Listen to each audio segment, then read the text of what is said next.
What's up, guys? Today we're going to be going over my new favorite Warlock build that finally turns us into Titans, something that we've been waiting for forever. This build revolves around the buff to Lightning Surge that kind of makes Lightning Surge on par with Consecration and Thunderclap on Titan. So what were the changes to Lightning Surge? Well, it got a 30% buff to its damage, and then whenever you hit targets with Lightning Surge, you will gain stacks of Bolt Charge. So first look at the damage on Carl with Lightning Surge now. Without anything going on, just the melee attack, it's only hit for roughly like almost half of his first bar, but we can throw on Synthoceps on the exotic class item and increase the melee damage by quite a lot when we're surrounded by 3 enemies, now doing 1 full bar of his health. And then if we also have a bolt charge ready, when we melee, that will obviously ready that bolt charge and use it, now doing a little under half of his health. So lightning surges do a lot of damage now in a pretty wide radius, and whatever doesn't die will also become jolted. So lightning surge is good for single target damage and very good for ag clear, finally making it feel kind of in the same league as Consecration and Thunderclap with the exotic gauntlets on Titan. So how are we going to get this melee back very fast in this build? Well, the second part of the update is every enemy hit by your lightning strike will give you 1 stack of bolt charge. So as we're using this melee, which we can have up to 3 charges of using the strand needle melee, everything hit will give us 1 stack of bolt charge. And bolt charges are not only great for ag clear and DPS, every stack of bolt charge will also give you a chunk of melee energy, giving us the ability to spam our melee more and more often.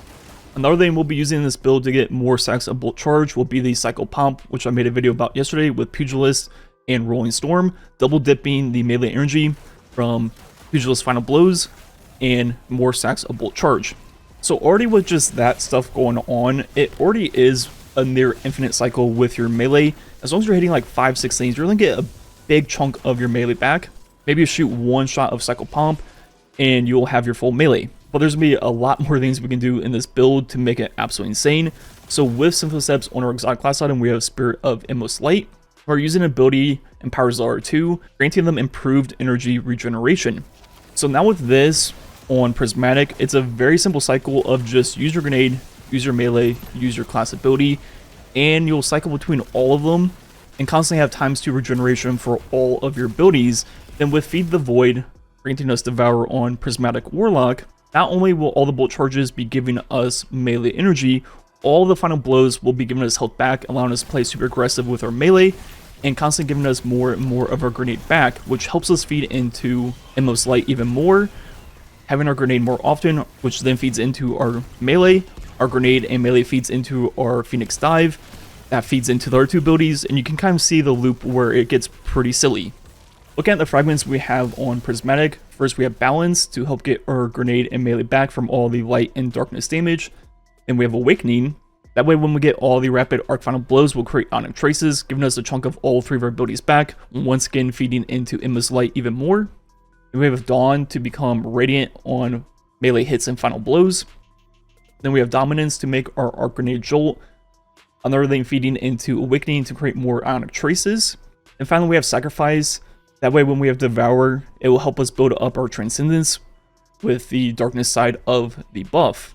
And it is very important to build up your Transcendence relatively fast in this build, because when you do pop it, you still have the 3 melee charges, and they will come back so fast with everything going on in this build. So your Transcendence becomes like an infinite, truly infinite melee simulator, and each melee does a lot of damage, jolts, and you will just constantly get it back instantly. Another way to help build up that energy, I usually run a Breach Light or really any strand primary. In a team setting, I usually use the new Healing AR. Then in a dungeon, Lost Sector, or something where I don't have to worry about ammo, I just run a Rocket Sidearm along with the Cycle Pump. And while we're looking at the weapons, I usually finish off with a Queenbreaker and Particle for boss DPS. So yeah, popping your Transcendence is straight God mode in this build. Your ability uptime is absolutely insane. Your melees are crazy. And finally, looking at our armor mods, we have a hands-on and arc siphon. We have grenade kickstart, and we have momentum transfer and impact induction. Both of these will feed into the other abilities, so melee into grenade, grenade into melee, opening up time of both, and once again, making Inmost Light even better. Then we have Arc Reserves, charged up stacks on stacks. Then we have Invigoration and Absolution. Then I have a Reaper, which helps to create more orbs because we're not running anything to create orbs from our abilities. I found that the Momentum Transfer Impact Induction is better than creating orbs. Then we have Outreach, and finally a Distribution. And I will be linking this dim loadout down below. And you want to go for Strength, Discipline, and Resilience. You don't really need Recovery because you'll have Devour.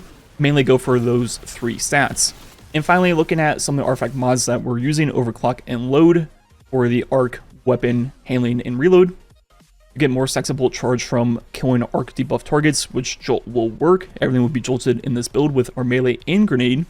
Then we have Flashover to always be amplified, and the Lightning Bolt's still more damage. Obviously very good. Then as we said, we have Particle for the Queenbreaker, and finally this one to make the Bolt Charges Jolt and also heal. So overall, there's a lot going on in this build. Basically, it boils down to just use your Grenade, Melee, and Phoenix Dive over and over again in a cycle, and you'll just constantly have everything. Grenade and Melee both Jolt. The Melee does a lot of damage with Synthoceps, along with the buff to Lightning Surge. Really doing damage or getting kills with any of your abilities feed into the other ones. You have Devour to play super aggressive, constant healing from the Bolt Charges through the artifact. You can ready your Bolt Charges incredibly quickly by getting hits with the Lightning Surge, getting hits and kills with your Cycle Pump, and getting final blows with Jolt. There's just a lot going on, and yeah, it is pretty crazy. And I will be making a video on the new Arc aspect for Warlock. I decided to make this video first because I think it is a little bit better and it's way more fun.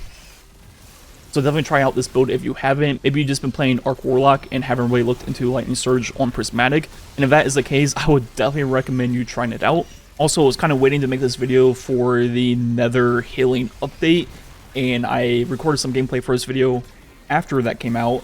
And as you might see in some of the gameplay, the Devour Healing and Phoenix Dive is pretty well balanced out. Obviously, it's not full health, but it's like the equivalent of picking up a healing orb. So it's kind of the sweet spot. I really have no issue maintaining a decent amount of health with Devour. Now in the Nether, I haven't tried Titan yet as the time of recording this video, which is Thursday itself when the update went live. I believe Knockout won't just fully regen you anymore. So the characters should feel a little bit more balanced in the Nether and not nearly as a frustrating experience. That's why I didn't really make this video before the update, because as you guys know, once you were past Red Bar, Devour just literally did nothing. But now that's definitely not the case, so it works really well in the Nether. And yeah, I think that's be it for the video. There might be some gameplay left. Like usual, thanks for watching. Catch you guys next time.